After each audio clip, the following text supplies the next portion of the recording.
দুঃস্বপ্নের Cox's Bazar expressway ধ্বংস করে দিয়েছে দুই শিশুর আগত জীবনের স্বপ্ন। নিমিষেই হারিয়ে গেছে ছোট্ট শিশু আব্দুর রহমান ও সাবা রহমান। চট্টগ্রাম কক্সবাজার মহাসড়কের চকরিয়ায় ট্রেন দেখতে গিয়ে বাস চাপায় ভাই বোনের মৃত্যুর ঘটনা ঘটেছে। এ সময় আরেক শিশু গুরুতর আহত হয়েছে। সে এখন মালমঘাট খ্রিস্টান হাসপাতালে চিকিৎসাধীন রয়েছে। বৃহস্পতিবার সকাল 7টায় চট্টগ্রাম কক্সবাজার মহাসড়কের চকরিয়া উপজেলার দুলাহাজারা ইউনিয়নের উলুবনিয়া রাস্তার মাথা নামক এলাকায় এ ঘটনা ঘটে।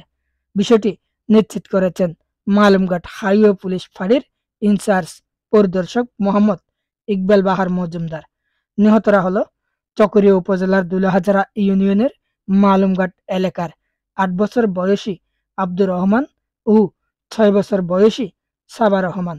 এ ঘটনায় আহত হয় 5 বছর বয়সী আরও এক শিশু। স্থানীয় ও প্রত্যক্ষদর্শী সূত্রে জানায়, সকাল 6:30টার দিকে কক্সবাজারগামী ট্রেন দেখতে বের হয় ওই 3 ভাই বোন। এ সময় মহাসড়ক পার হতে গিয়ে কক্সবাজারগামী একটি বাস এসে তাদেরকে চাপা দেয়। সাবা রহমান ও আব্দুর রহমানের ঘটনাস্থলেই মৃত্যু হয়। এ সময় আহত হয় চাচাতো বোন নুসরাত জাহান। স্থানীয়দের বরাত দিয়ে হাইওয়ে পুলিশ ফাঁড়ির ইনচার্জ ইকবাল বাহার মজুমদার বলেন, এলাকার স্থানীয় কিছু শিশু কক্সবাজারগামী ট্রেন দেখতে রেল লাইনে গিয়েছিল। তারা ট্রেন দেখে ফেরার পথে রাস্তা পার হওয়ার সময় কক্সবাজারমুখী শ্যামলী পরিবহনের একটি বাস তাদের ধাক্কা দেয়। এতে ঘটনাস্থলেই এক শিশুর মৃত্যু হয়। আহত হয় আরো 2 শিশু। স্থানীয়রা তাদের উদ্ধার করে মালুমঘাট ক্রিস্টাল মেমোরিয়াল হাসপাতালে নিয়ে গেলে কর্তব্যরত চিকিৎসক আরো একজনকে মৃত ঘোষণা করেন। এ সময় চালক দুর্ঘটনা কবলিত বাসটি নিয়ে দ্রুত পালিয়ে যায়। পরে অবশ্য ঘাতক বাসটি জব্দ করা হয়। হাইওয়ে পুলিশের এ পরিদর্শক আরো বলেন, ঘটনার পরপরই বিক্ষুব্ধ জনতা সড়ক অবরোধ করে। এতে সড়কের উভয় পাশে যানজট লেগে যায়।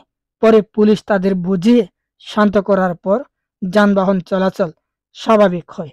নিহত 2 শিশুর লাশ পরিবারের কাছে হস্তান্তর করা হয়েছে বলেও জানান মালমঘাট হাইওয়ে পুলিশ ফাঁড়ির ইনচার্জ ইকবাল বাহার মজুমদার। উল্লেখ্য, কক্সবাজার থেকে ঢাকা ট্রেন যাত্রা শুরু হয় গত 1 ডিসেম্বর। সেদিনই কুমিল্লায় একজন পথচারী ট্রেনে কাটা পড়ে নিহত হয়। এরপর দুর্ভাগ্যবশত শিশু, গরু অথবা অজানা অনেক কিছুই হারিয়ে যাচ্ছে এই ট্রেনে। তবে কি ট্রেন যাত্রা কক্সবাজারবাসীর জন্য সুখের না দুঃখের? যদি ট্রেন না আসতো তাহলে এই শিশুদের মা বাবার কান্না আসার স্বপ্নই হতো না। শুধুমাত্র দুঃস্বপ্নের কক্সবাজার এক্সপ্রেসওয়ে ধ্বংস করে দিয়েছে 2 শিশুর আগত জীবনের স্বপ্ন। নিমিষেই হারিয়ে গেছে ছোট্ট শিশু আব্দুর রহমান ও সাবা রহমান।